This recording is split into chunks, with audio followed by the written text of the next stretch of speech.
Magandang umaga po muli sa bawat isa sa atin at hayaan natin sa umagang ito. Kung tayo po ay meron pong Biblia, sundan mo natin itong ating pinag-aaralan. At maging ano ho tayo, katulad ng mga taga-Berea, hindi ko ho kayo kilala o sa ating mga kapatiran na pinagkatiwala sa akin ng Panginoon. Mahalaga po na lagi ho natin pinapaunawa sa bawat isa sa atin yung mula sa katotohanan ng salita ng ating Panginoon, bakit napakalaga na tayo ay nagkakaisa. Kasi ito yung puso mismo ng ating Panginoon. Ito din yung puso ng banal na espiritu na nananahan sa atin. Alam man yung pagkatawag sa atin ng ating Panginoon, ito'y kaloob ng banal na espiritu sa atin. Gamitin natin ito para ma-edify ang excuse me, yung church. Yun po yung purpose. Dahil katulad nga po ng katawan, kanya-kanya po tayong bahagi. The same, yung bawat mga mananampalataya, ano man yung local churches na atin na kinabibilangan, kung tayo po ay kabilang doon sa tinatawag natin body of Christ, mga taong tumanggap at sumampalataya sa ating Panginoong Kristo bilang ating Panginoon at ating tagapagligtas, yung banal na espiritu, yung ikatlong persona ng pagka-Diyos, doon sa iisang Diyos na inihayag mula sa katotohanan ng salita ng Diyos na may tatlong persona, hindi po tatlo yung ating Diyos, iisang Diyos nahayag sa tatlong persona ng pagka-Diyos. Ibig sabihin noon, co-equal, co-eternal. Kaya nga ho, iisang Diyos. Kaya ipinaliwanag ni Apostle Pablo sa mga taga-Epeso. Iisa yung katawan na ating tinanggap. Kaya ito po ay mahalaga na atin nung naunawaan. Iisang espiritu, tulad ng may iisang pag-asa nang kayo tawagin ng Panginoon. Tayo may iisang Panginoon. Tingnan niyo po yung pagtuturo ni Apostle Pablo para maintindihan nyo natin yung tinatawag ko nating Trinity. Tayo may iisang Panginoon, iisang pananampalataya, at iisang bautismo, iisang Diyos. At Ama nating lahat, siya ay higit sa lahat, kumikilos sa lahat, at nananatili sa lahat. Kaya yung kalalagayan nun ng ating Panginoon,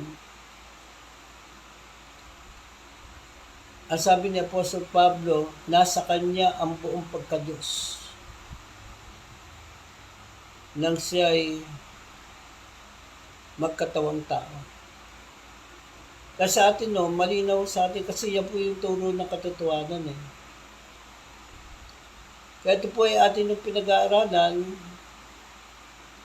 Dahil nga po sa ating kapanahonan ngayon, marami na hong mga false prophet, false teacher.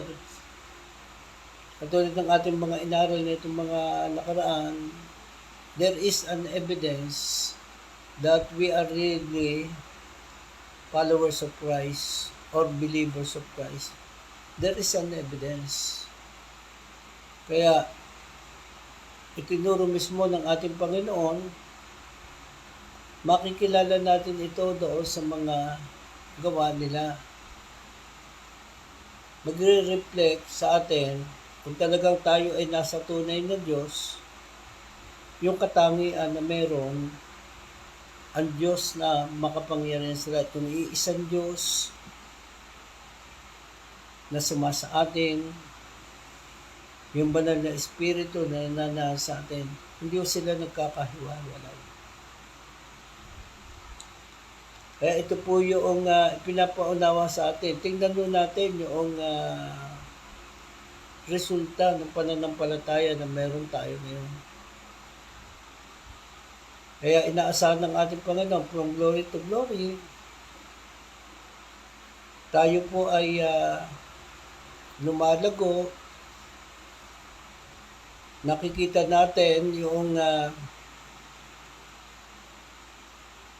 resulta ng ating pagsunod sa ating Panginoon. Kaya even doon sa atin nung mga nakasanayan, na dati nating ginagawa, unti-unti tayo tinuturuan ng Panginoon. Depende ho doon sa atin ng mga naging tagapanguna. Kaya hindi ho ganun kadali yung mga under shepherd doon natin ngayon. Meron tayong modelo na ating tinutularan, hindi para sila gawin nating idolo natin, kundi ang modelo na ating tinutularan, katulad ni Apostle Pablo, na sinabi niya doon sa 1 Corinthians chapter 11, verse 1, ang sabi ni Apostle Pablo, follow my example as I follow the example of Christ.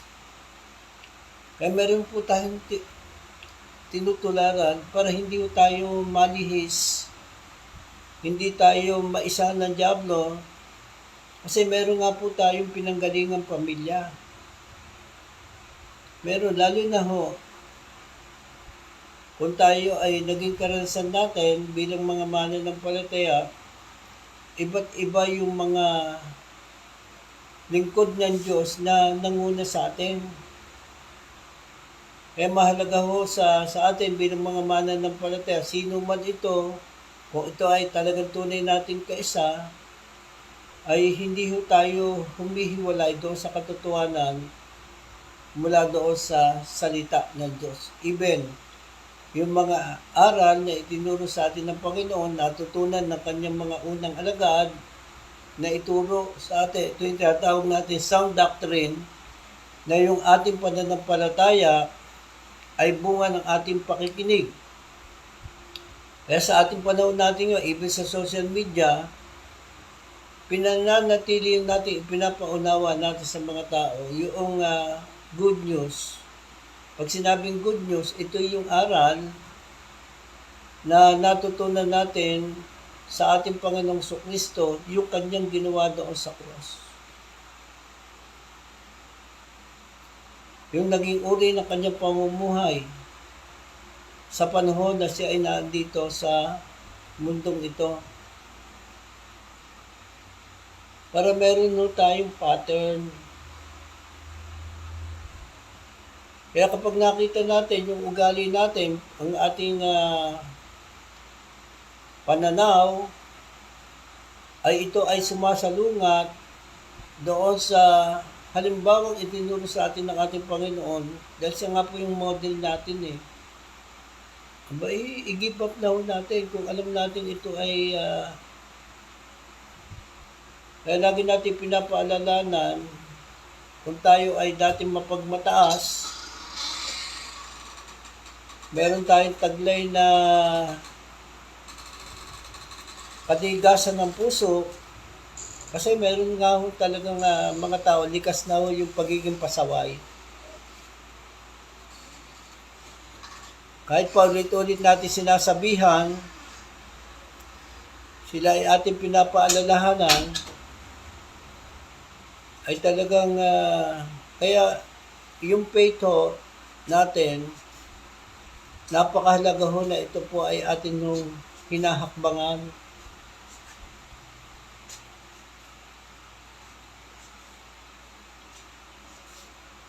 Yan ay sinabi ni Apostle Pablo, ang pananampalatayang walang kalakip na gawa ay patay.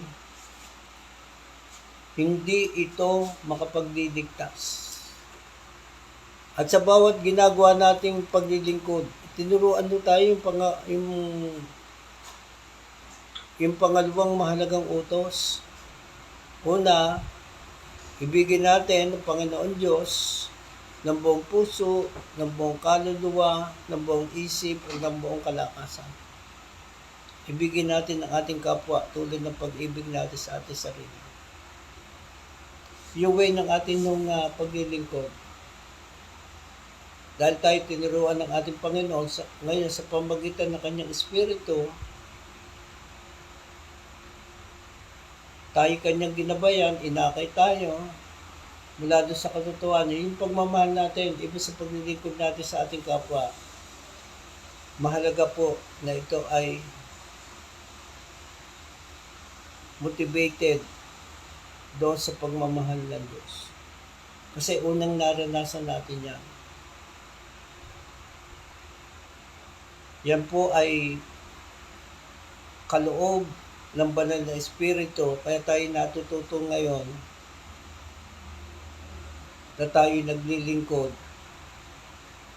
Yung pag-asa natin, pinanghahawakan natin, ano man yung pinagdadaanan natin, tayo nakakaranas ng pagtitiis, nakakaranas tayo ng mga pagtitiyaga, yun ang paglago eh. Hanggang sa from glory to glory, yung karakter ng ating Panginoon nakikita sa atin, at yung pag-asa natin na meron tayo. Yung pag-asa natin, yan ay mula sa Diyos. Hindi yung pag-asa na pinagkakaabalahan ng maraming mga tao sa ating panahon ngayon. Ito ay mula sa Diablo na ito'y pansamantala lang. Malinaw na itinuro yan ng ating Panginoon. Hindi yung pag-asa na ibinibigay sa atin na sa libutan ito, kundi yung pag-asa natin, ito'y mula sa Diyos. Even yung ating paglilingkod. Kaya mahalaga po yung unity. Hindi ibig sabihin na ito ay panalangin lamang ng ating Panginoon, kundi itong unity ito ay para sa kabutihan natin at para magawa natin yung mga ipinapagawa sa atin ng ating Panginoon. Kaya po mahalaga yung pagmamahal. Ito po yung ating inaral. Matapos nating maunawaan, meron tayong iisang katawan kasi kaya tinawag tayong body of Christ. Iisa yung espiritu na ating tinanggap. Iisa yung ating pag-asa. Iisa yung ating Panginoon. Iisa yung ating pananampalataya. Iisa yung bautismo na ating naranasan. Ito yung bautismo. Iisa yung Diyos Ama natin nasa langit. Lagi po mapapansin natin. Kasi nga po, kapag naintindihan natin yung turo mismo ni Apostle Pablo, ipinapaunawa niya sa atin na yung iisang Diyos ay nahayag doon sa tatlong persona ng pagka-Diyos. Bagamat walang Trinity sa Biblia, ipinaunawa niya ito sa atin. Kaya ito yung kanya sinabi din sana ito ay nauunawa natin. Maraming bahagi ang katawan. Marami pong bahagi. Isinilarawan ito doon sa atin ng katawan bilang tao. Sana naintindihan natin yan. Even sa lahat ng mga mananampalataya na kabilang doon sa tinatawag nating katawan ni Kristo, siya yung head of the church. Lagi ho natin itong tatandaan Siya yung head of the church. Siya yung ulo ng iglesia. Kaya sa lahat ng ating ginagawa, even yung ating pananampalataya, mahalaga na laging nakatuon yung ating paningin kanino sa ating Panginoong Kristo.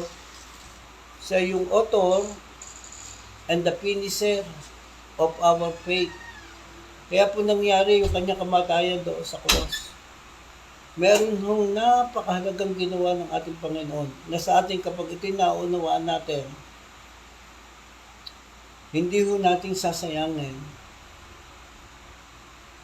na yung utos na napakalaga ng ating Panginoon, ipangaral ang mabuting balita ng kaligtasan sa lahat ng kinapang. Ang sino man sumampalataya at mabautismuhan ay maliligtas. Malinaw ho yan. Ang hindi sumampalataya ay paparusahan.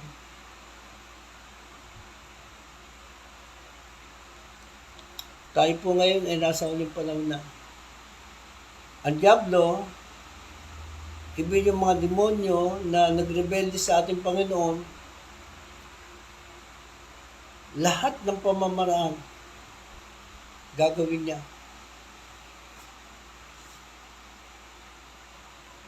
para tayo po ay hindi magkaisa.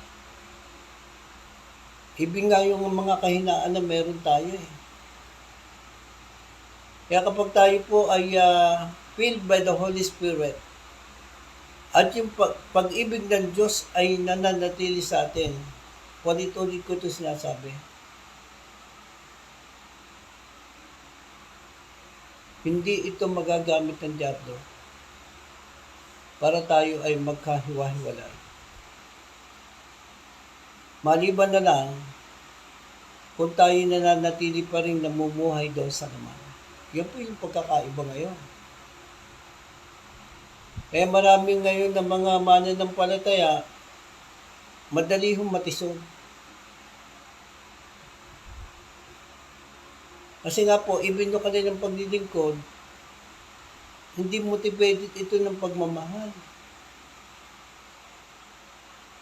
Kaya itinuro na ho ito eh. Useless. Ano man yung kaloob na meron tayo, kapag naiintindihan natin, yung dati nating kalalagayan, na kaya tayo ay naging bahagi doon sa mga anak ng Diyos, hindi naman dahil sa tayo matuliti. Wala ho tayong may pagmamalaki sa Diyos, kundi dahil tayo minahal ng Diyos. Dahil sa kagandahan loob ng Diyos. Kasi ang Diyos nakakaalam talaga ng tunay nating pagkatao, yung ating puso ngayon, laman ng puso natin, laman ng ating iniisip, alam ng Diyos na yung ating way, ng ating paglilingkod ay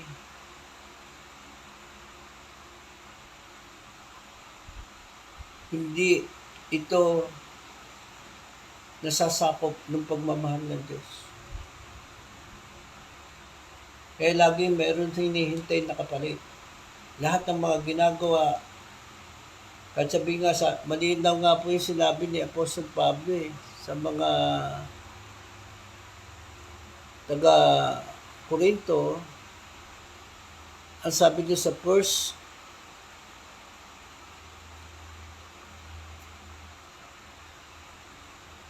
Corinthians chapter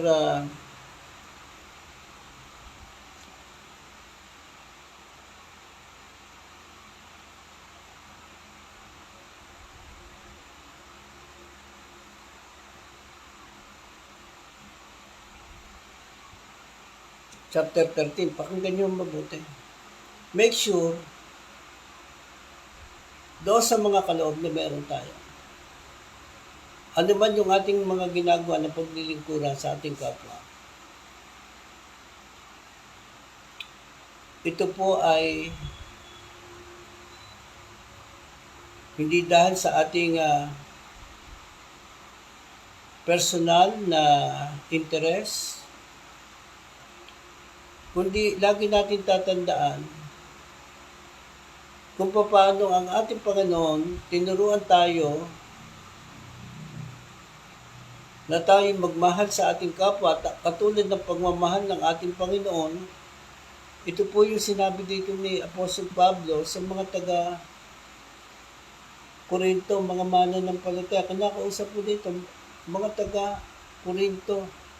Ang sabi na dito, makapagsalita man ako sa mga wika ng mga tao at ng mga anghel, kung wala naman akong pag-ibig, para lamang akong kampanang umaalingaw-ngaw o kumpiyang na kumakalampag. Kung ako man ay may kakayanang magpahayag ng salita ng Diyos, the gift of prophecy, at umunawa sa lahat ng hiwaga, kung meron man ako ng lahat ng kaalaman at ng malaking pananampalataya na anupat nakakapagpalipat ako ng mga bundok, ngunit kung wala naman akong pag-ibig, wala akong kabuluhan.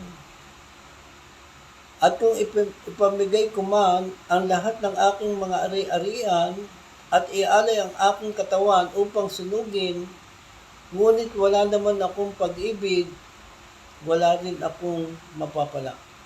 Dito pa lang kung ito'y naintindihan natin,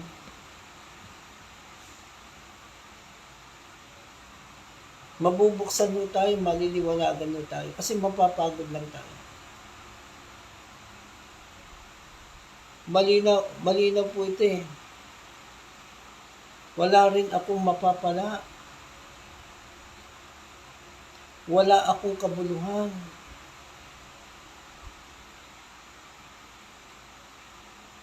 Ipinaunawa ito ni Apostle Pablo kasi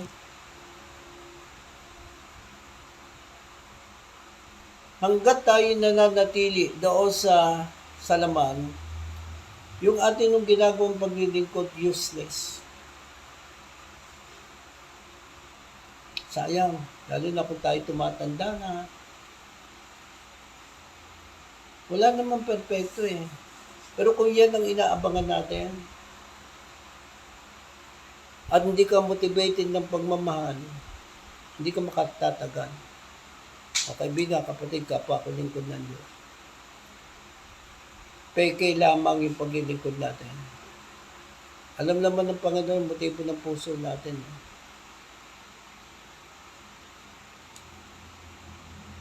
Kaya yan ho ang dahilan kung bakit maraming mga churches, ganun lang ang kadali minsan kapag nabigyan ng opportunity na sila ay mabigyan ng pagkakataon na isang magandang kalalagayan na inaalok sa kanila, ito man ay sabihin natin na ito ay sa tingin nila ay promotion o inaalok tayong pumunta sa ibang bansa. Ganyan mo ang diablo eh. Naalala ko tuloy nung ako ay bago pa lang gusto ko lang i-share ito. Meron nung kami naging bisitang panawin taga ibang bansa. Mga kapatiran yun. Kung kilala niyo po si Pastor Proceso Marcelo, siya po ay pinuntahan dito ng mga kaibigan ng mga taga-Hawaii. May nag-invite po sa aming mga mananampalataya doon sa lalawigan ng Quezon. At kami po ay nagpuntaan doon. At doon po sa seminar na yon, marami mga mananampalataya galing ho ng Hawaii. Mga kaibigan ito ni Pastor Proceso Marcelo. Kung naalala niyo po yung hardin ng panalangin. Meron nagbigay doon ng opportunity doon sa mga pastor. At nagsabi na kung kayo po ay interesado na kayo ay makarating doon sa Hawaii, doon ay nag-o-offer kami na pwede kayo mag-aral ng Bible School. Talagang kapag ikaw ay nakatingin doon sa mga bagay na material at hindi malinaw sa iyo yung pagkatawag mo sa Panginoon o yung sinasabi natin na tayo ay bayarang pastor, ay napakadali ho tayo makapag-decision. Ako ho, ito po, testimony ko lang personally. Marami ho kumagat dun eh. O maring yun talagang destiny nila, hindi ko po alam yun eh. Pero personally, hindi ko ho kaya na iwan na lang ng ganun-ganun na lang. Maliban na lang ho kung talagang may purpose sa Diyos na malinaw. iba ho yung pakiramdam ko. Yung mga kasamahan ko talagang, ano pa hinihintay natin? Ito na. Ay, personally, yung akin nung naging desisyon nun, hindi ganun kadali kasi kami ho ay merong pananagutan doon sa mga kaong pinagkatiwala sa amin ng Panginoon. Ay nagsisimula lang pa ho kami noon as a pioneering church. Hindi ako pumayag. Nagpapasalamat ako sa Panginoon kasi sa tulong ng Kanyang banal na Espiritu na sumasa atin. Bagamat tayong sabihin natin, bago pa tayong mga lingkod ng Diyos, pinatunayan nun ng Panginoon na kapag tayo talaga sumunod sa Diyos at tayo tunay na pinili ng Diyos, tatayuan nun natin yung pananampalataya meron tayo kasi ang salita ng Diyos, yung mga pangako ng Diyos mula sa Kanyang salita, totoo.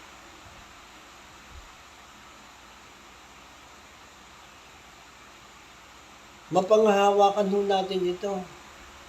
Kaya lagi kong pinapatotoo, nung ako ay nagsimulang mag-ministry, tinawag po ako as a independent church Wala ho kaming mother church na sa panahon no, ako nagsimula akong magpastor. Yung mother church na tutulong, ganyan no ang ginagawa ko ng mga mother church. After time makapag-disciple ng mga nakita natin na may calling bilang isang pastor, evangelista, nagtitrain tayo sa church. Nakikita natin yung mga sa mga under shepherd ng Panginoon.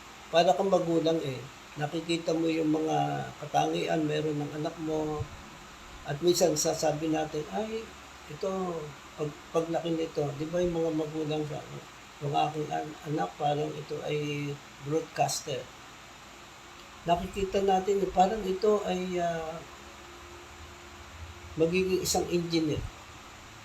Sabi ng mga under shepherd ng ating Panginoon, ipinapakita yun ng Diyos kapag calling mo, masaya ka doon sa ginagawa mo At nakikita mo, doon sa ginagawa ng mga mananampalataya na pinagkatiwala sa atin ng Panginoon, kapag iniligay mo sila doon sa ganung posisyon, masaya sila at makikita mo na effective sila Kaya kapag hindi natin nakita yon at meron pa rin sa puso natin yung tinatawag nating inggit, ang dami yung ganyan even today. Hindi seryoso talagang kanilang ginagawang paglilingkod. Karamihan yung ginagawa nilang paglilingkod, hindi para sa Diyos Para sa tao, laging naghihintay ng kapalit.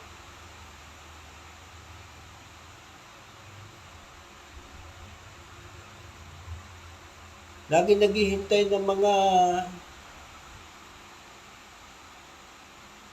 dapat tayo matuto sa aral ng ating Panginoon. Kasi Apostle Pablo nagturo Bahagi ito sa gifts of the Holy Spirit. Pero kung ito'y walang kalakip na pagmamahal, naku kapatid, kung maniwala ka sa hindi ka tatagal.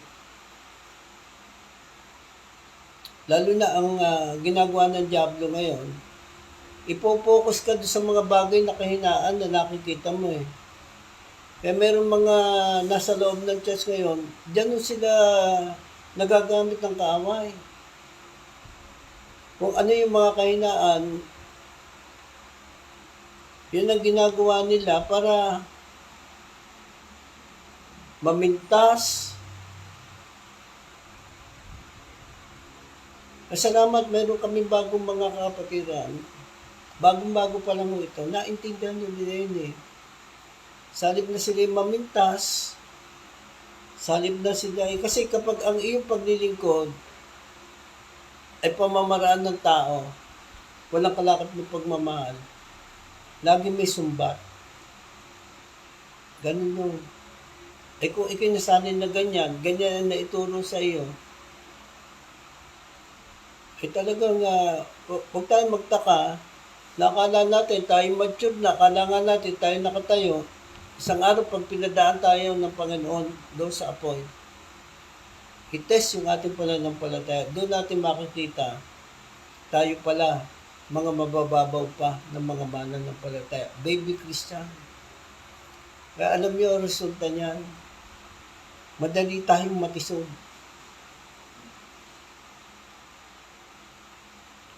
Kahit mga simpleng kahinaan lang na ating nakikita. Kaya ganun no. Kaya i-check mo natin. Kasi dito, kung walang pag-ibig, kaya mahalaga po, kaloob po kasi ito eh, hindi po ito galing sa atin. Dati makasarili tayo eh. Kung sino lang yung nagpapahalaga sa atin o nagmamahal sa atin, yun lang ang pinakikitunguhan natin ng maayos. Pero ngayon, tinuruan tayo eh. Kaya ako nabe-bless doon sa isa sa mga kapatiran. Pastor, alam nyo, ay salib na ako'y tumingin doon sa kahinaan ng nangyayari sa aking pamilya. Ako na nakikiusap sa kanila. Pero kung dati, Pastor, naku, susugudin ko sila. Kasi nasa laman na ako yun. Human nature. Ganyan nun tayo. Mula nung unang tao yung madisig ng kaaway, kaya yung kasalanan at kamatayan, lumaganap sa lahat ng tao. Kaya yung solusyon, tingnan nyo, tumating daw solusyon eh. Ginawa na ng ating Panginoon. Kaya tinuruan tayo magpatawad. Di po ba? Kapag di tayo nagpatawad, hindi din tayo papatawarin ng ating Panginoon. Kapag tayo nagpatawad, patatawarin din tayo ng Diyos. Tinanong si Pedro, Panginoon, makailang beses po ba na papatawarin yung aming kapwa? Ang sabi ng ating Panginoon, makapitumput-pitong beses pa nito. Pag kinumpitin yun, wala naman nagkakasala sa atin na isang araw na gano'n. Kaya kapag hindi natin naintindihan yung aral mula sa ating Panginoon at yung na-inject sa ating sarili at kaisipan, ay yung pamamaraan ng tao, ay pasensya na. Talagang, baka hindi yung natin kilala na lubos yung ating pinaglilingkuran. Sayang. Kung tayo tumatanda na nananatili pa rin sa laman. Kaya wala akong paglago tayong nakikita. Maaari sabihin natin, pagdating sa kaalaman mula sa salita ng Diyos, yung baga ng mga bawa, kung tayo mga 30 taon na sa Panginoon, pero wala naman tayong intention na bulay-bulayin natin ito at ito'y ating ipamuhay kasi very powerful ang salita ng Diyos. Buhay po yan. Nagpapalaya. Nagbibigay sa atin ng karunungan at pagkaunawa mula sa ating Panginoon. Kaya yung way ng atin nung pamumuhay, nagkakaroon ng pagbabago. Kung dati, yung pananaw natin, katulad ng pananaw ng mga tao ng makasalibutan, yung prinsipyo natin, yung way ng ating pamumuhay, habang nakikilala natin ang Panginoon from glory to glory, at naandun yung kahandaan natin, natanggapin, kilalanin natin yung ating mga kamalian. Handa natin yun kasi meron nga ho tayo nakasanayan eh. Even doon sa mga kung tayo galing, meron tayong pinanggaling ng mga local churches, kaya meron tayong namimiss. Yung iba naman ho, ito, karanasan ko din ho eh. Sa panahon na sila po ay nakapag-desisyon na. Halimbawa, kami naman ho, ito po yung amin nung posisyon. Kapag ang member ho, ay nagpaalam ng maayos, wala naman nung kami karapatan na may kalayaan sila eh. Lalo na sa mga panahon na meron kami hindi na pinagkakaintindihan at meron kaming hindi pinagkaunawaan. Kaya mas mainam nga ho, hindi naman natin sinasabi, lahat ng mga nagpapaalam ay mali. Mali yung kanilang desisyon. Pero kung tayo ay mayroong mga lingkod ng Diyos na natutuwa kapag nakita natin na sila ay nananatili sa Panginoon, lalo silang lumalago sa Panginoon, nakikita ho natin sa buhay nila yung karakter na meron ng ating Panginoon at yung kapangyarihan ng Diyos. Ay pasasalamatan pa ho nga natin yun eh. At iisipin ho natin, ay salamat. Kaya pala sila kapag desisyon na gano'n. Kasi mas lalo kong nakikita na sila lumalago at lumalalim. Lalo silang nagmamahal sa mga tao, kapwa natin. At namumuhay sila sa karunungan at pagkaunawa mula sa Diyos. Kaya nasusunod nila ng lubos yung kalooban ng Panginoon.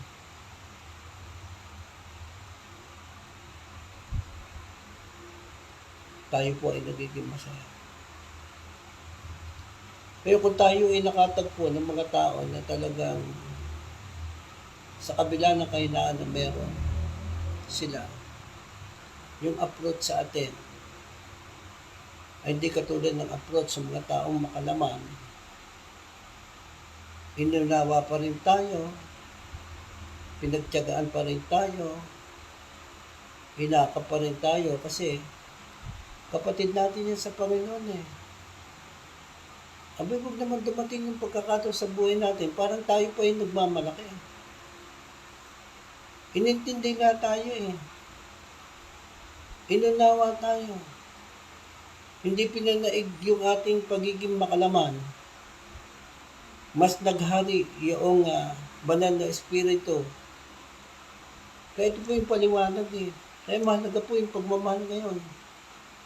Kasi yung pagmamahal natin, kapag pinanatili natin yung pita ng laman, nasa ng laman natin, yan ang dahilan kaya sinabi ng ating Panginoon. Doon sa Mateo chapter 24, bago natin pag-aralan po yung pagmamahal, kasi mahalaga po ito ngayon mga kaibigan. It is a gift of the Holy Spirit. Pag ito po'y wala sa atin ngayon, at makikita mo yung kahinaan ng ating mga kapatid, magiging pakitag tao lang ang paglilikod natin. Madali namang gayahin yun eh. Pero sinabi ni Apostle Pablo, walang kwenta, walang halaga kung walang kalakip na pagmamahal. Ang sabi dito, tingnan nun natin, umpisa natin ng Matthew chapter 24, verse 8. Matapos sinabi ng Panginoon yung mga palatandaan in the last day, kasi nagtanong yung kanyang mga alagad, meron lalabas ng mga bulaang Kristo. Digmaan, bansa laban sa kapwa bansa, kaharian laban sa kapwa kaharian, gutom, lindol.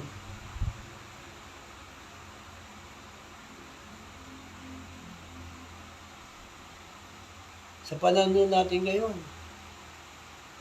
ang inaabangan natin na mangyayari, possible. Kasi it will happen kasi ito inimula na ng Panginoon eh. Sa kanyang, He is God. Ipinahayag na ito ng ating Panginoon na ito mangyayari.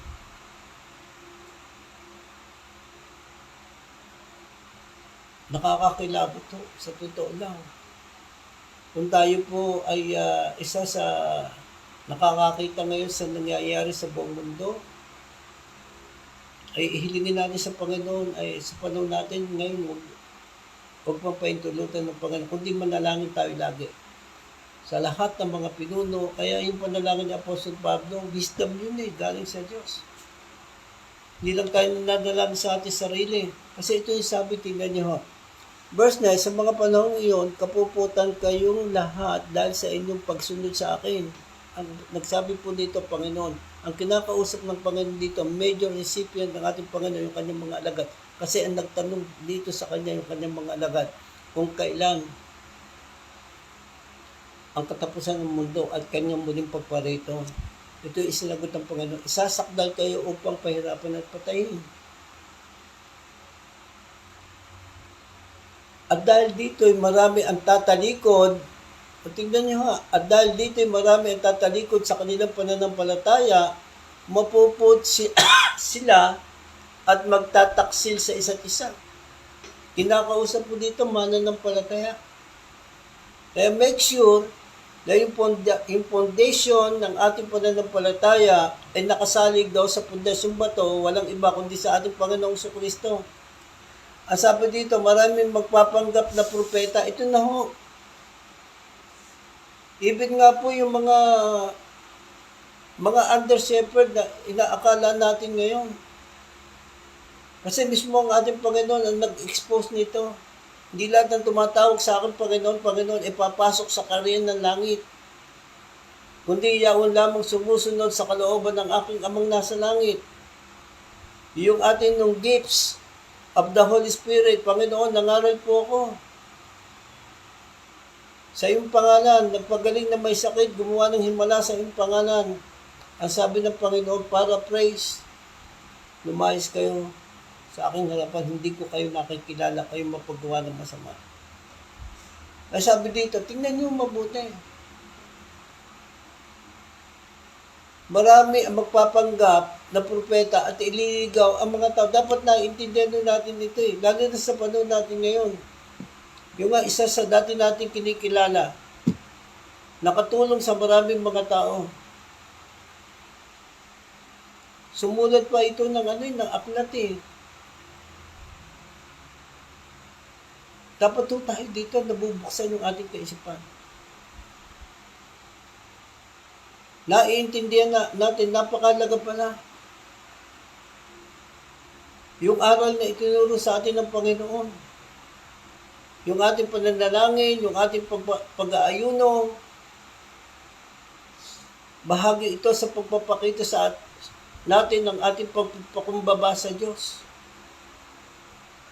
Kasi kaya tayo nag-aayuno, maraming pagkakataon, kaya maraming mga Kristiyano nasa laman pa rin.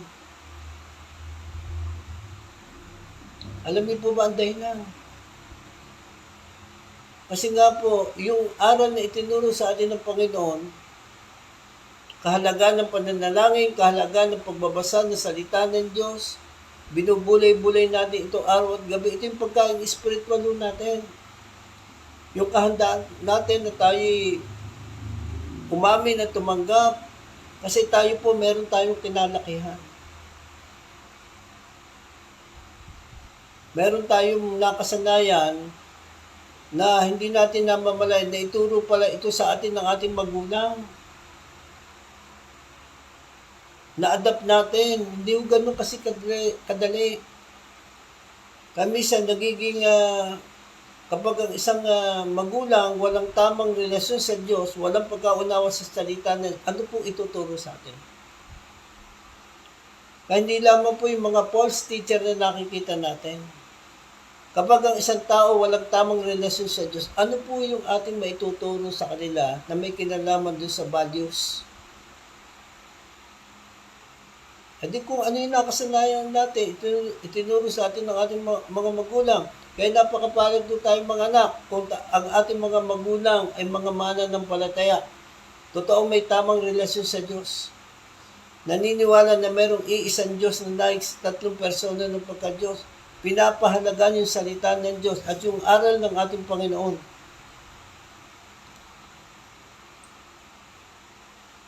Ito po yung mangyayari in the last day. Kaya sabi dito, ang kasama ay lalaganap, kaya't manlalamig ang pag-ibig ng marami.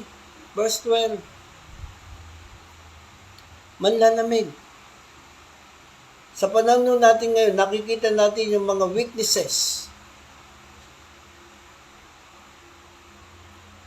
Ay kung naandun pa rin yung espiritu ng mapanirang puri, kung wala yung pagmamahal, kaya ako po, sa biyaya ng Diyos, nabibilis po ako doon sa mga tao, kahit baguhan to,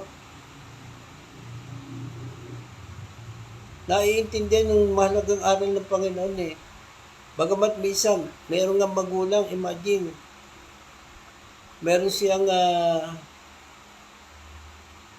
mga tinatawag natin mga manugang na pangasawa ng kanilang mga anak na minsan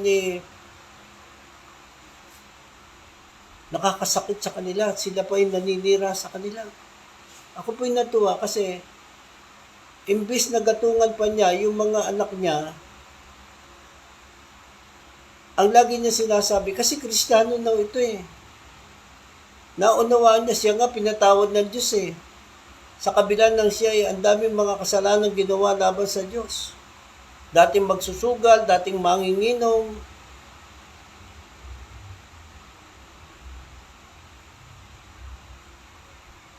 Binigyan siya ng pagkakataon ng Panginoon. Ngayon siya ngayon na nagpapaunawa doon sa kanyang mga anak.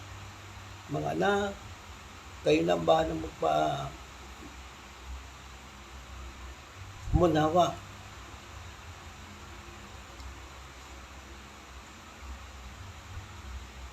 Sa kanila. Alam nyo, kaya nangyayari sa atin talagang kapag tayo nasa Panginoon, nagiging peacemaker tayo.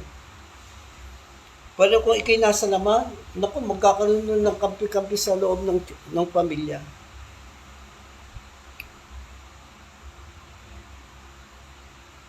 Kaya nagkakawatak-watak. Kasi ito yung tanim sa atin, kala nga natin tama, yung pala sa mahabang panahon, nilasod yung ating kaisipan.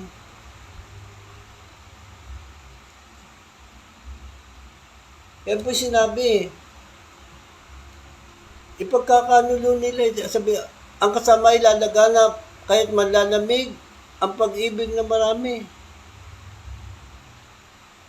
Kaya meron magtataksil yung binanggit na nga galing na ho sa bibig ng Panginoon niya. Kaya sabi doon sa 13, ito yung sinabi ng Panginoon doon sa kanyang mga alagad. Ang kasama ay lalaganap, kaya't malalamig ang pag-ibig ng marami, ngunit ang nananatiling tapat hanggang wakas ang siyang maliligtas. Sa ibang salay, ngunit ang nananatiling nagtitiis hanggang wakas ang siyang maliligtas. Ipapangaral sa buong salibutan ang magandang balita tungkol sa paghahari ng Diyos upang ang lahat ng bansa ay makarinig nito. At kung maganap na ito, darating na ang katapusan ng panahon. Dito ho, ang ating Panginoon, doon sa aklat ng mabuting balita, Biblia, translation, 3 beses niya binanggit yung paghahanda. Kaya sa atin ng mga mananampalataya, mahalaga na unawaan natin, yung daw mananatili, pananampalataya, pag-asa, at pag-ibig. Ang pinakadakila sa tatlong ito, yung pag-ibig ng Diyos.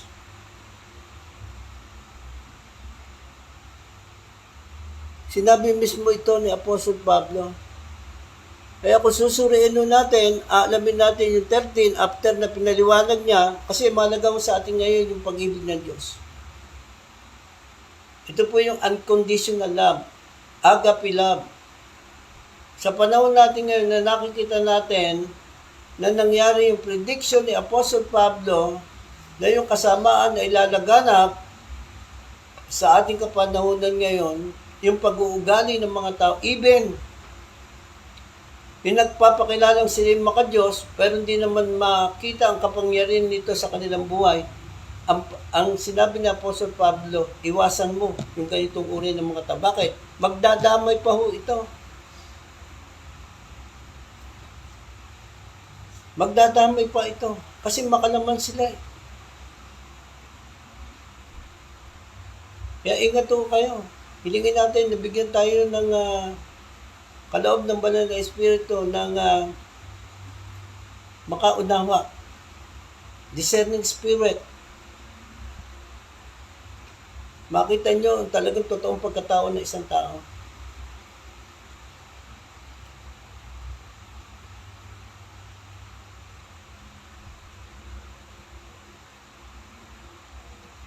Pwede po itinuro Tingnan nyo, ang pag-ibig ay matyaga at magandang loob. Hindi maiinggitin. Hindi daw maiinggitin yung pag-ibig.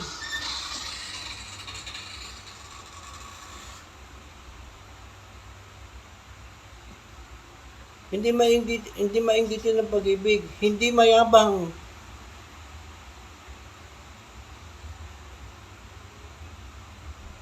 Ni mapagmataas man.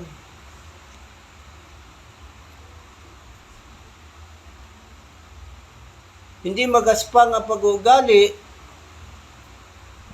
Hindi makasarili. Ang dami yung makasarili, di po ba? Kaya meron mga tutulong pero may kapalit. Makikita niyo naman ilalantad dito ng Panginoon eh. Na hindi sincero sa puso yung ginagawa nilang kabutihan sa kapwa. Lagi merong hinihintay na kapalit.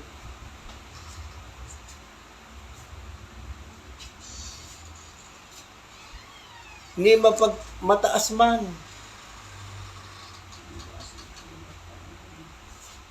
Hindi magaspang ang pag-uugali, hindi makasarili, hindi magagalitin, o mapagtanim sa kapwa. Hindi niya ikinatutuwa ang gawaing masama, o tingnan nyo, ngunit ikinagagalak ang katotohanan. Kaya kung sa ating bahagi po ng pagmamahal, ano ba, kung tayo under shepherd ng ating Panginoon, pag nakikita natin sa ating mga kapatiran na mayroong mga bagay na ginagawa na ito ay salungat sa kalooban ng ating Panginoon, meron nung nagkukorek sa atin, nagpapaalala sa atin.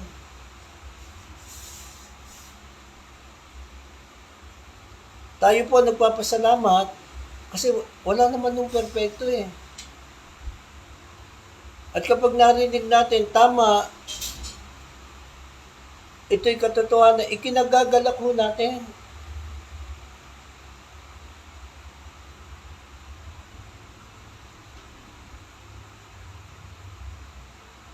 Kung tayo nasa laman, hindi ho ito mangyayari. Ang pag-ibig ay mapagmatawad. Di po ba? Minsan nasaktan na nga ho tayo eh. Muntik-muntik ka nang sirain ang buhay natin. Pero dahil taglay-taglay natin itong pagmamahal na ito, tayo nga, alam natin, dati natin kalalagan nung tayo wala pang pagkakilala sa Panginoon eh.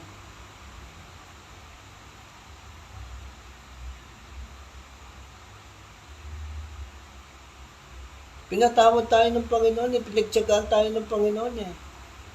Kaya sabi dito, ang pag-ibig ay mapagpatawad. Maraming pamilya ngayon, muling naayos na buo.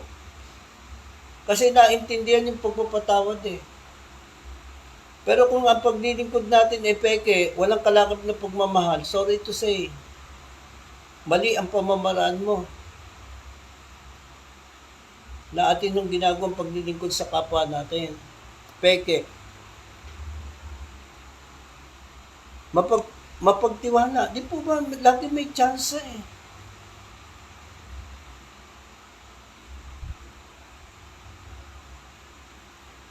Puno ng pag-asa at mapagtiis hanggang wakas. Ito po, lagi ko po sinasabi sa aking mga kapatid na pinagkatiwala po sa akin. Hanggat kayo nananatili na nagre-remain dito sa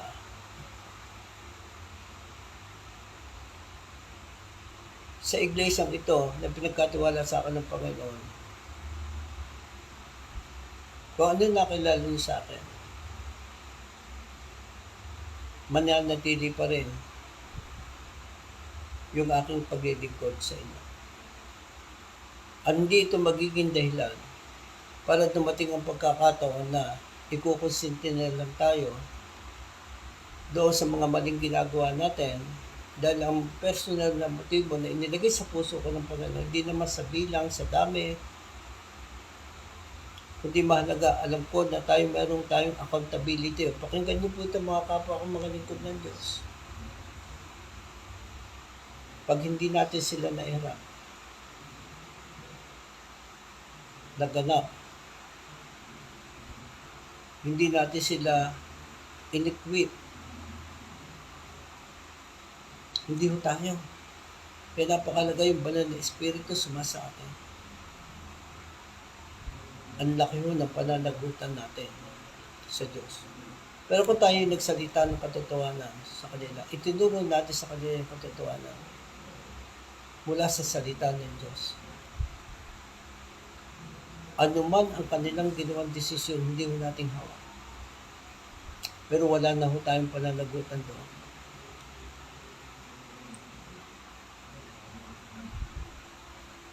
Kaya kapag binasa ho natin, yung last verse nito, tingnan niyo ho. It is a gift of the Holy Spirit. Ang sabi dito, kaya't ang tatlong ito'y nananatili ang pananampalataya, pag-asa, at pag-ibig. Ngunit ang pinakadakila sa mga ito ay ang pag-ibig.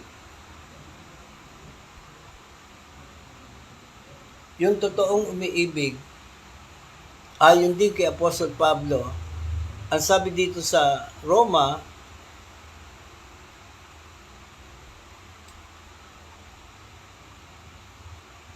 verse 13,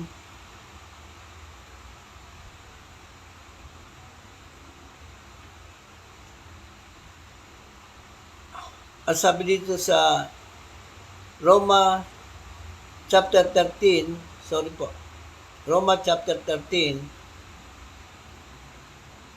verse 10. Pakinggan niyo mabuti. Kung yung pagmamahal ng Diyos nilagay sa puso natin ng Panginoon, ang sabi dito, ang umiibig ay hindi gumagawa ng masama kanino man, kaya't ang pag-ibig ang siyang katuparan ng kautusan. Hindi umiibig katulad ng pagmamahal ng Diyos ay hindi gumagawa ng masama kanino man, kaya't ang pag-ibig ang siyang katuparan ng kautusan. Kaya kinumpresyo ng ating Panginoon yung kautusan ni Moises sa dalawang pangungusap. Love the Lord your God with all your heart, with all your soul, with all your mind. Love your neighbor as you love yourself. Hindi umiibig sa kapwa, hindi nakakagawa ng masama sa ating kapwa. Kasi umiibig sa ating kapwa, umiibig din. Tulad ng pagmamahal natin sa ating sarili. It is a gift of the Holy Spirit. Kaya kapag yung kaloob, kita niyo pumapaloob din. Kaya ito po yung ginamit ng Diyos. Ito yung puso ng ating Panginoon. Ito yung katangian na meron ng ating Panginoon. Nawala sa dyablo, nawala doon sa mga taong namumuhay, pa rin hanggang ngayon sa laman, ito yung pagmamahal ng Diyos na itinuro sa atin mismo ng ating Panginoon sa mga mananampalataya ng ating Panginoon. Galing mismo ito sa bibig ng ating Panginoon.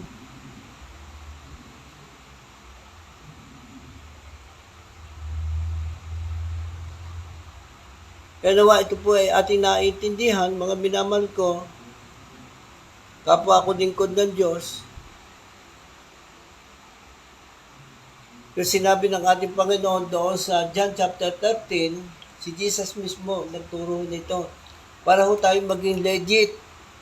It is an evidence that we are really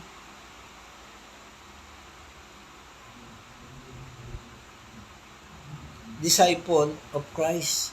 Ang sabi dito sa verse 34, ang kinakausap dito yung kanyang mga alagad. Ang ating Panginoon nagturo ng halimbawa na dapat nilang tularan.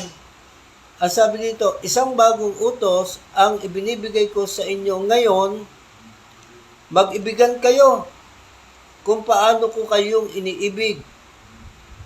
Gayun din naman, mag-ibigan kayo. Kung kayo'y mag-iibigan, mga kapatid ko sa Panginoon, kapwa ko lingkod ng Diyos, kung kayo'y mag-iibigan, makikilala ng lahat na kayo'y mga alagad ko. Take note ho, mga kapwa ko lingkod ng Diyos, tayo po nasa anong panahon na.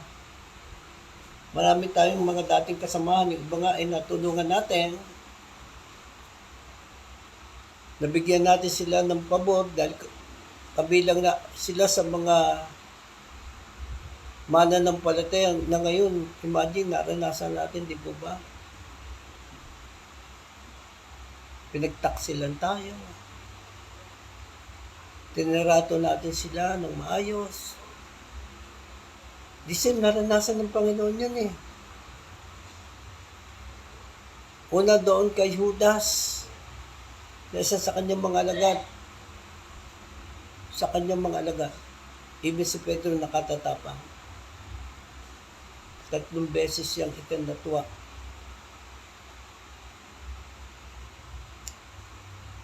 Pero wag tayo magtaka. Wag natin sabihin parang unfair. Kundi magpasalamat po tayo kung sa ating kapanahonan ngayon, nai-exercise pa rin ito natin itong pagmamahal na ito. Kasi kunti mawawala sa atin. At yung laman natin, ang atin ng pairalin sa puso natin, makakasakit tayo sa ating kapwa. Matutuwa ang diablo. Kasi ang Diyos laging pabuo.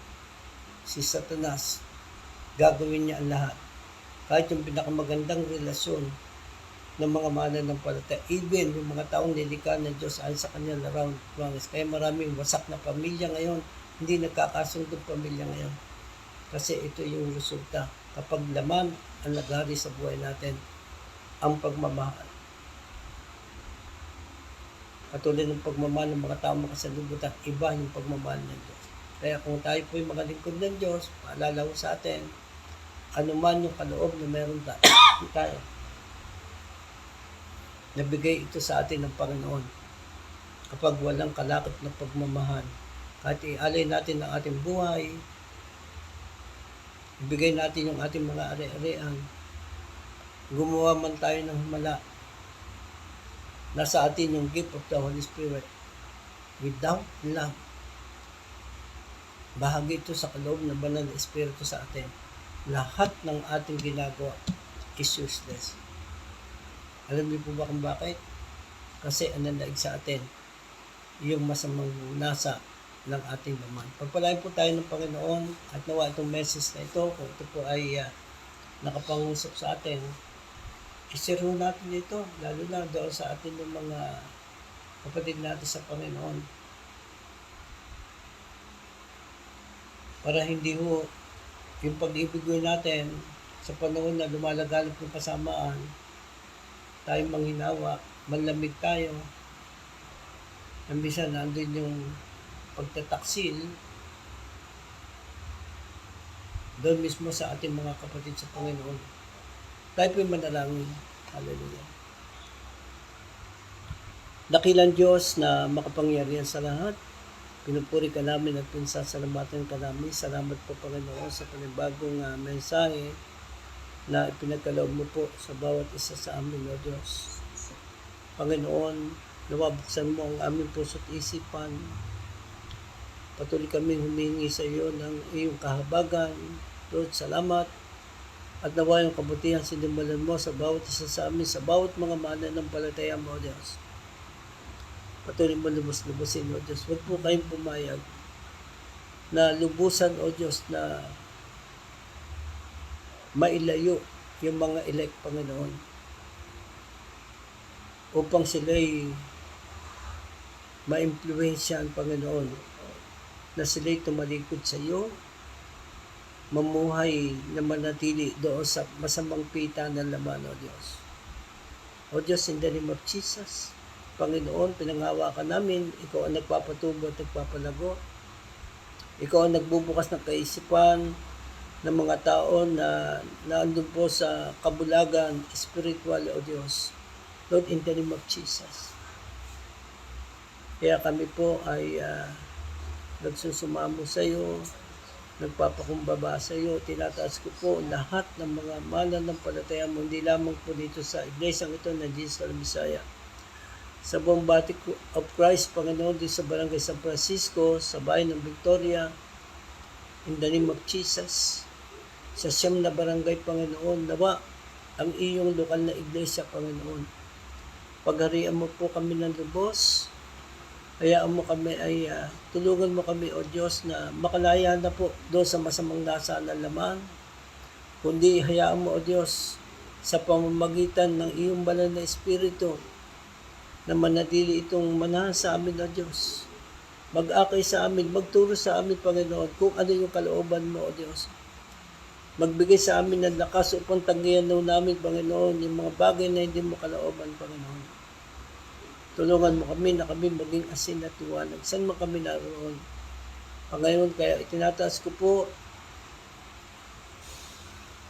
na ikaw lamang ang Panginoon sa iglesyang ito na Jesus, the Holy Messiah.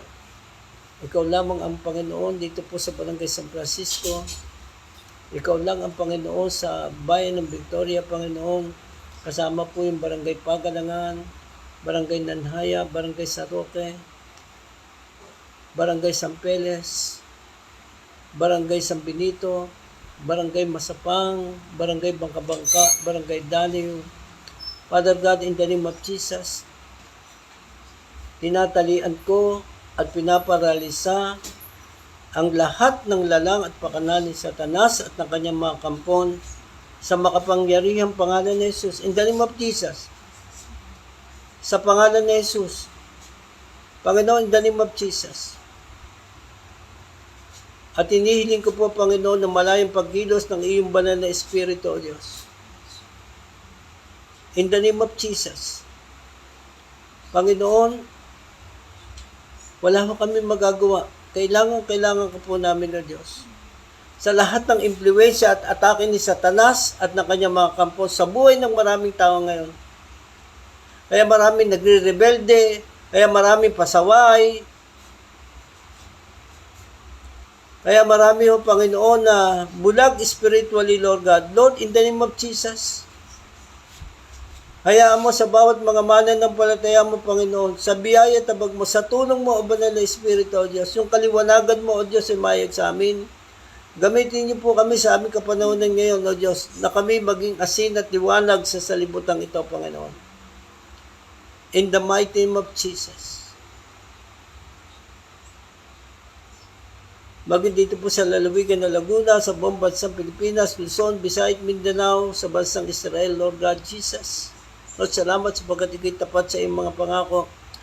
Maging sa iba't ibang mga bansa, kahabagan mo lahat ng mga pinuno, Panginoon, hindi lamang sa bansang Pilipinas, sa pangunan ng aming Presidente Bongbong Marcos, sa lahat ng opisyal at empleyado ng pamahalang gobyerno, maging sa bansang Israel, maging sa iba't ibang bansa, maging sa mga dayong narito sa aming bansang Pilipinas, maging mga kababayan naming mga Pilipino nasa iba't ibang mga bansa. Panginoon, salamat sapagkat ikaw yung Diyos ng pag-ibig. Salamat sapagkat ikaw yung Diyos ng kahabagan, Panginoon. Salamat, Panginoon, sapagkat tunay nga po na ikaw ay Diyos na makapangyarihan sa lahat. Even yung mga taong salungat sa iyo, Panginoon. Sarado di kandado, kaya mong buksan, Panginoon. Kaya maraming mga Muslim ang nakakakilala ngayon, kinikilala yung tunay na Diyos na makapangyarihan sa lahat na nahayag sa iisang Diyos na nahayag sa tatlong persona ng pagka-Diyos. Salamat sa mga lingkod mo na patuloy mong ginagamit. Mightily, Lord God. Tumatayo sa katotohanan, sa tulong at patnubay ng iyong banal na Espiritu na sumasa amin, Lord Diyos. Nagbibigay ng parangal sa iyo, Panginoon. Nagiging asin at liwanag, Panginoon. In the name of Jesus.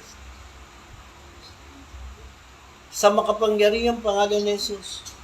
Lord, i-restore niyo po ang bawat pamilya ng bawat mga mananampalataya. Hayaan mo maunawaan namin malinaw, Panginoon, yung ginawa mo doon sa cross, mahigit 2,000 taon na nakakaraan.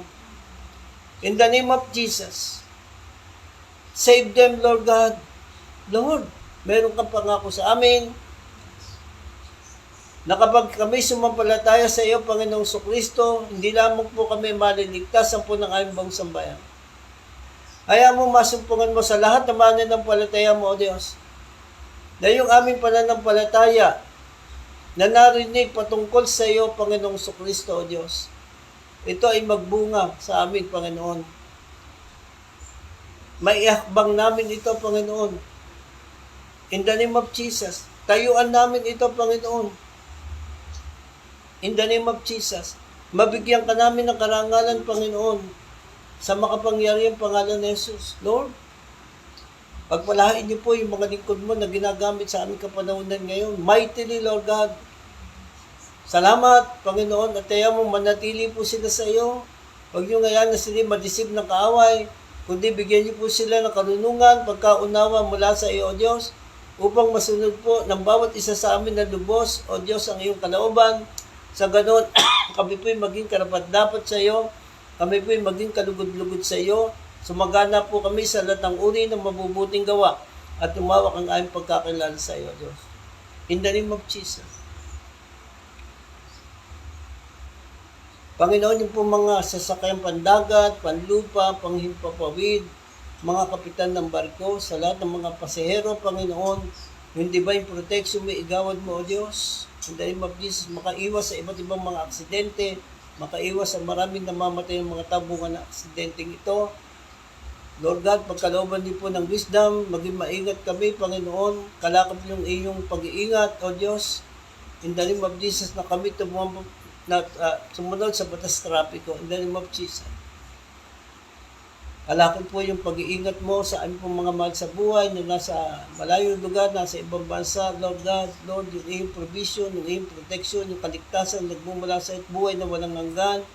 Pagkaloob mo po ito sa kanila, O Diyos, gumamit kayo ng mga mananampalataya mo sa bawat panig at lugar ng dito po sa mundong ito, Panginoon, na gagamitin yung magtuturo, mangangaral ng iyong mga salita, O Diyos. Puspos ng banal na Espiritu, rooted, Panginoon, sa iyong mga salita, O Diyos. In the name of Jesus. In the name of Jesus. At hinihiling po namin, Panginoon, sa iglesyang ito na Jesus the Messiah, Panginoon, na pagpalahain mo po, Panginoon, yung darating mo na pananambahan sa darating na Sunday, hindi lamang sa iglesyang ito, maging sa buong body of Christ, in the name of Jesus. Kaya mo sa lahat ng mga itatayo mo, puspusin mo po ang bawat isa sa amin ng iyong banal na Espiritu.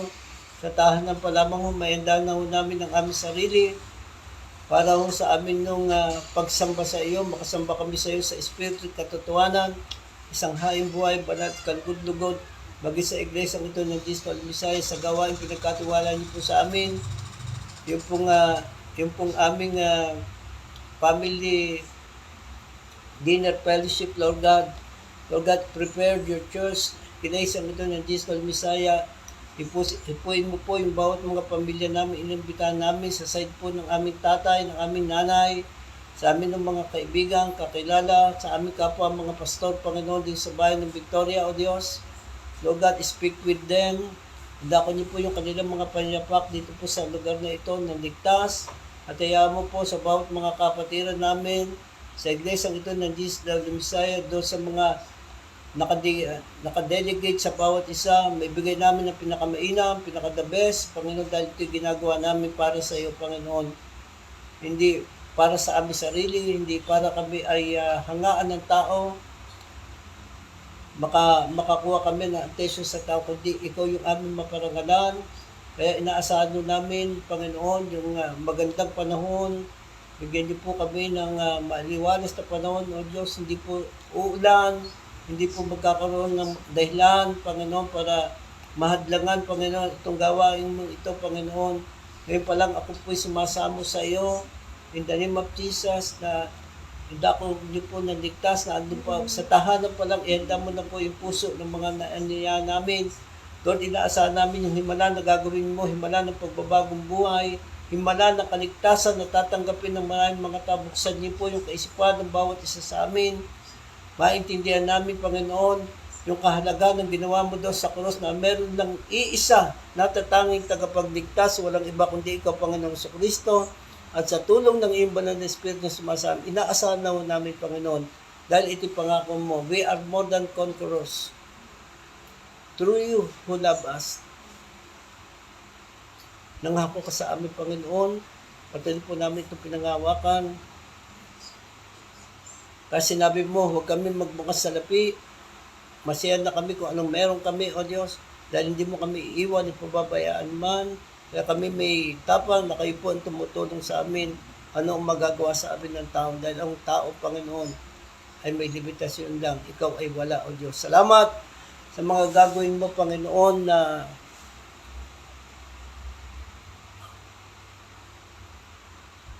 mahahayag ang iyong dakilang kapangyarihan sa pamagitan ng iyong banal na Espiritu. Pinangawakan po namin ito. Dahil nais mo, lahat ng tao ay maligtas at makalam ng katotohanan, O Diyos. Sa mga pamilya namin, Lord, hindi mo namin sila kayang iligtas. Tanging ikaw lamang, Panginoong Kristo, sa tulong ng iyong banal na Espiritu. Lord, buksan niyo po yung kanilang kaisipan. Makita nila yung kanilang mga sarili, na sila mapapahamak kung sila mananatili doon sa kanilang mga kasalanan. Maintindihan nun nila ang kahalagahan mo, Panginoon. Kaya inaasahan nun namin sa tulong mo, O Diyos, na ikay tatanggapin nila ng buong puso sa kanilang buhay. Pagsisisihan nila, tatalikuran nila yung kanilang mga kasalanan at pananampalatayanan ka, Panginoong Kristo, bilang tunay na Diyos at tanging tagapagligtas lamang ng buhay ng tao. Kaya inaasahan ko po, Panginoon, the outpouring of the Holy Spirit. Ito po ay mangyayari, O Diyos. Lord, in the name of Jesus, at anuman yung mga balakid, hadlang nagagawa pa, Lord, ngayon pa lamang ito ay aming tinatalian na, pinaparalisan na namin sa makapangyarihang pangalan ni Jesus.